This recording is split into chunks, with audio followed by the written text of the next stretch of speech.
Okay, so we're going to begin learning about the consonants, and there's a couple of ideas that I want to teach you about. The consonants that we're going to be learning today come in pairs. Yes. How many are in a pair? Two. So there are two letters that are going to be grouped together for a reason, and the reason is that the two consonants that are grouped together use the same part of the mouth to block off or hold the air in to close it in. We are going to do the same action with the mouth. The air is going to be exactly the same.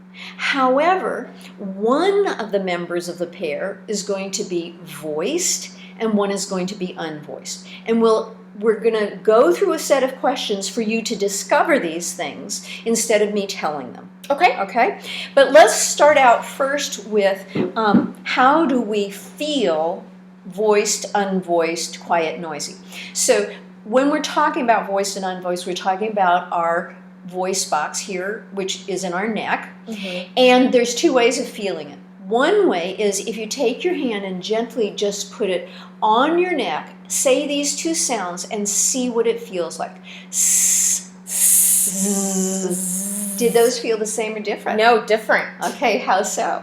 Well, you didn't feel anything, but when I went zzz, like my neck vibrated. Exactly. So that not feeling anything is when it is unvoiced or quiet. Okay, that makes And when sense. it vibrates, we call that noisy. Okay. Now I'm going to teach you another way to feel it. Okay. So you can put your hands over your ears and say the same two sounds. S, s, z. Holy cow! Isn't that amazing? Yeah. Isn't that amazing? So literally, one of the things that you learn when you learn about singing is that our whole body is a vibration chamber. So because of the voice box vibrating, you can feel it in your head vibrating too. Mm-hmm. Okay, so we have a set of pictures that I set out here, 3 of them, and we're going to use this first 3 groups of pictures and letters, and we're going to figure out which 2 letters are grouped with each picture. So we'll begin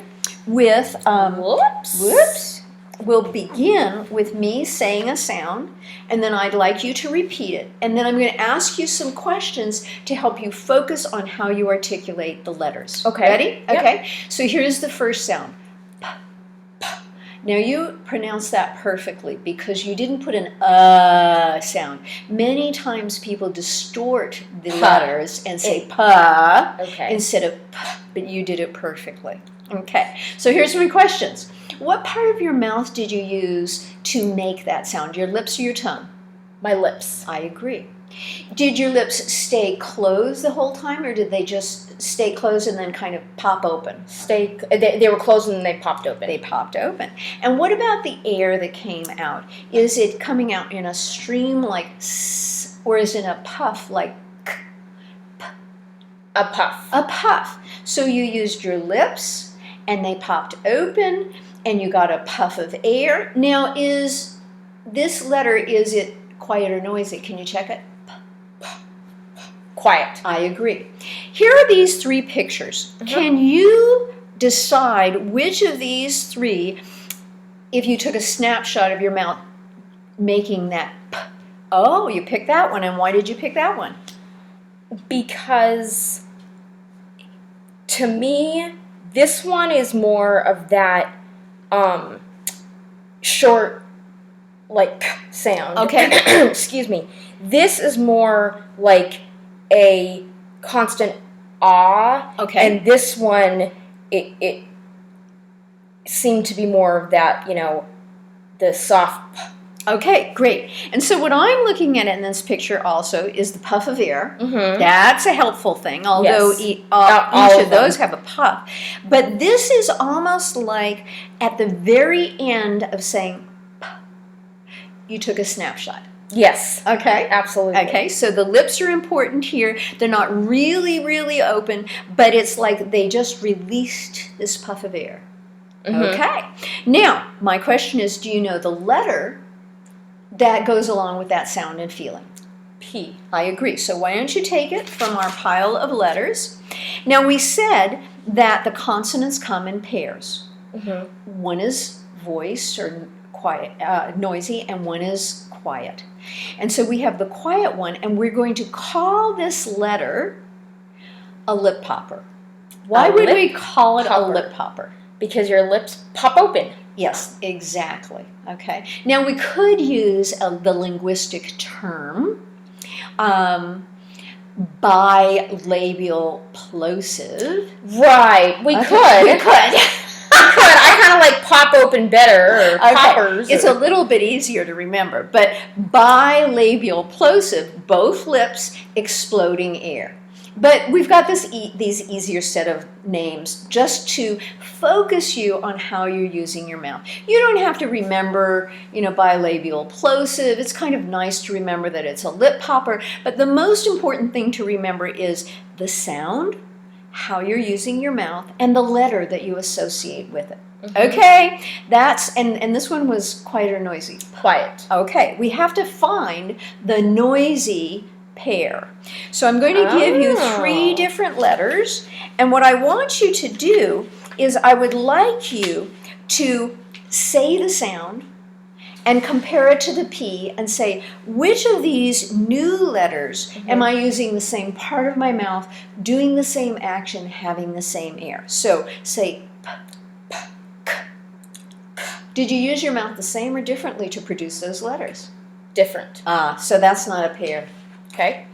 P, P, B, B. Did you use your mouth the same? Yeah. And what letter is that? B. And is it voiced? B. B. Mm-hmm. So you have discovered that P and B are a pair of consonants. You're using your lips. You hold off the air, then pop out the air in a puff. One is quiet and one is noisy. You have just learned your first group of consonants. Woohoo! Do you have enough mental energy to learn the next pair? I do. Okie dokie. So I'm going to say a sound. T, t. What part of your mouth are you using there? Your lips or your tongue? Tongue. Is it the front of your tongue or the back of your tongue? T. The front. I agree. And what happens with the air? Are you having the air come out in the release after you tap back there? Or in a stream, or is it a puff again? It's a puff. It's a puff. And is T, I just gave you the letter. Is that sound, is it voiced or unvoiced, quiet or noisy? Quiet. I agree. Okay, so of these 2 pictures, which is the picture of the tongue right behind the teeth, kind of lifting and tapping very quickly, and then releasing the air? So you pick this one. Mm-hmm. And I've already given you the letter that goes with the quiet tongue tapper. Why would we call it a tongue tapper? Because you're tapping your tongue on the roof of your mouth. Right there behind the front teeth. I agree. So what letter goes with the quiet tongue tapper? T. Okay, why don't you put it with it? Okay. And now I'm, of course, going to give you several different letters to compare it to, and you're going to say the quiet one and find or discover the noisy tongue tapper. Go for it. Are those? No. Why not?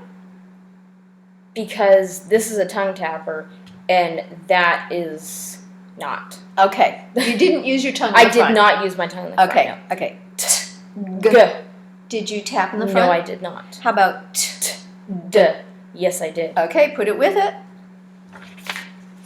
Okay, and will you just check to make sure that the D is voiced or noisy? D. D. And let's do them together. T. D. D. Did you use the same part of your mouth, same action, Yes. same air? Got the second pair. Okay, here's another sound. K. K. What part of your mouth did you use to produce that holding off, closing off the air? Lips or tongue? Tongue. Is it the front of your tongue or the back of the tongue? It's the back. Okay, and did it tap really lightly or did it stay up there longer, kind of scraping the top of the mouth? It stayed up there a little longer. Okay, so we call this one a tongue scraper. Tongue scraper. Because the back of the tongue goes up to the palate and it scrapes the palate just a little bit. Yep. Okay. Is the air coming out in a puff or a string? String. Okay. So I'm going to give you several pictures again to look at and choose which one might be a tongue scraper. I have to go with this one. Okay, why did you go for this one? Why did you pick it? Well, when I make the k sound, Mhm. my mouth is open like that, and it looks like this one's tongue is kind of back, which is how my tongue is. Okay, okay. And what about this puff of air? When you make k, does it produce a puff of air? Yes, it does. Okay, so this picture fits all the feelings in your mouth, Yes, doesn't it? it Okay. So, is it voiced or unvoiced? K. Quiet or noisy? K. Quiet. I agree. Now, do you know the letter that goes along with that feeling? K. K.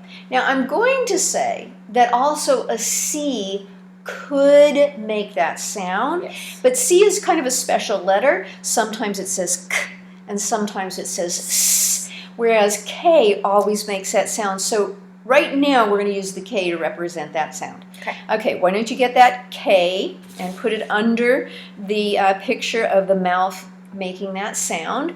And I'm going to give you several different sounds, and I want you to compare the quiet tongue scraper with these three other sounds and see if you can find the noisy one. Let's start with TH.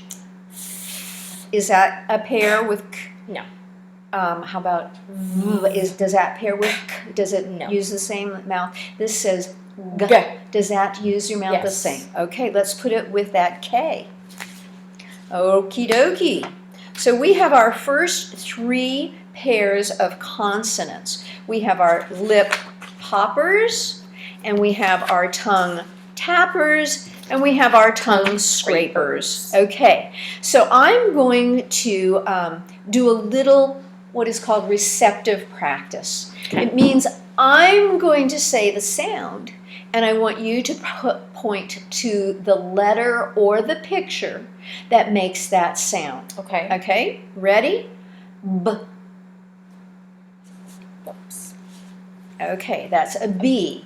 And what part of your mouth do you use to make that? B. Your lips. Your lips. And is the air coming in a puff or a string? A puff. And do we call that a lip popper or a tongue tapper? A lip popper. And is it noisy or quiet? B. I like how you felt that. Good. Noisy. Okay, I agree. Okay. K. K. And is that a tongue tapper or a tongue scraper? Tongue scraper. Are you using the front of your tongue or the back of the tongue to scrape the palate?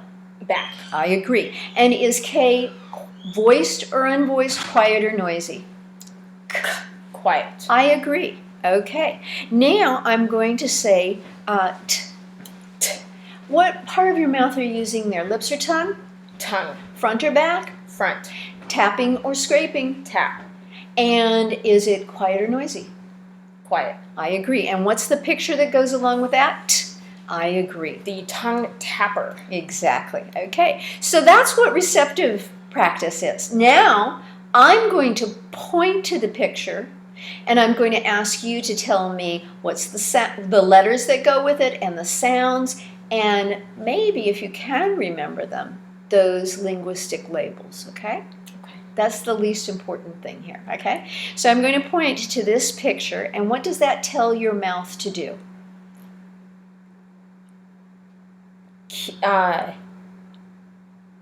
That your lips are partly open Uh-huh. and that your tongue is tapping right behind your teeth. I agree. And what are the letters that go with that? T and D. And the sounds? T and D. Perfectly enunciated. Which is the noisy tongue tapper? D. And the quiet? T. I agree. What does this picture tell your mouth to do?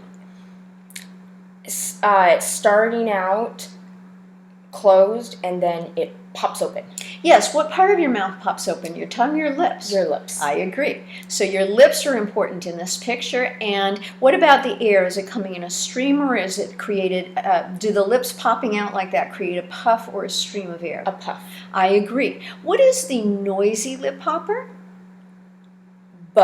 And the quiet? P. Okay, last one. What is this letter? G. That is, G. it sounds G. Perfect. And do you remember the label for that particular letter? If not, I'll help you get to it. Mm-mm. Okay, so the way we get to the label is to say to ourselves, what part of my mouth am I using mostly, and what is the action or the air? Oh, so it's the tongue scraper. Perfect. Exactly. And is it quiet or noisy? G. G, g. G. Noisy. Okay, and the quiet one is k. Okay, I think you've got these. I think I've got these. Okay.